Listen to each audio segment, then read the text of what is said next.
Lah orang nggak ngerti bedanya, lalu Menteri Keuangan korupsi itu ndak ada. Ini laporan TPPU. Saya yakin Bu Sri Mulyani itu, saya tahu betul gitu.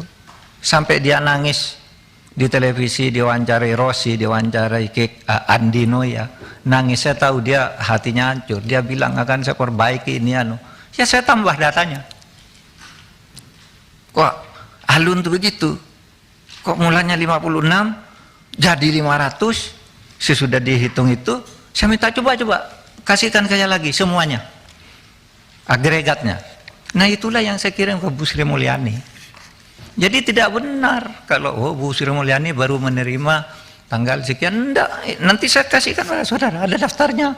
Yang pertama itu tanggal 10 Juni tahun 2009 sampai 300 saudara. Yang terakhir itu 11 Januari 2003, 300 itu. Rinciannya tadi 200 Kementerian Keuangan ya, 1 KL, yang 1 ini. Yang non ASN tadi banyak loh, 570 yang terlibat. Nah itu pencucian uang. Menko Polhukam Mahfud MD menyinggung perasaan Menteri Keuangan Sri Mulyani tengah kasus yang menimpa instansinya dalam rapat dengar pendapat atau RDP Komisi 3 DPR RI Rabu 29 Maret.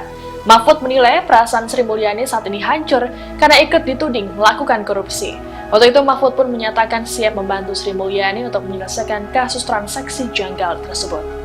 Menko Polhukam Mahfud MD menyinggung perasaan Menteri Keuangan Sri Mulyani di tengah kasus yang menimpa instansinya dalam rapat dengar pendapat atau RDP Komisi 3 DPR RI Rabu 29 Maret. Mahfud menilai perasaan Sri Mulyani saat ini hancur karena ikut dituding melakukan korupsi. Waktu itu Mahfud pun menyatakan siap membantu Sri Mulyani untuk menyelesaikan kasus transaksi janggal tersebut. Dalam tayangan siaran langsung DPR RI, mulanya Mahfud mengungkapkan bahwa dirinya diminta oleh Presiden Joko Widodo untuk buka-bukaan dalam menerangkan kasus ini. Mahfud menegaskan bahwa transaksi senilai 349 triliun ini merupakan tindak pidana pencucian uang atau TPPU, bukan korupsi. Ia lantas menyayangkan dengan sejumlah pihak yang dengan lantang menuduh Sri Mulyani melakukan korupsi. Menurutnya, hal ini menandakan bahwa pihak-pihak tersebut tidak tahu bedanya TPPU dengan korupsi.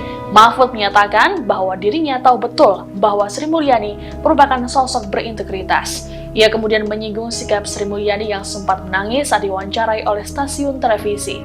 Mahfud berujar bahwa dirinya tahu hati Sri Mulyani hancur karena kasus ini.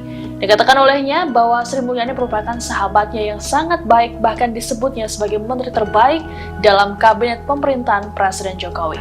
Waktu itu Mahfud berjanji sebisa mungkin membantu Sri Mulyani dalam menuntaskan kasus yang jadi perbincangan hangat oleh publik ini.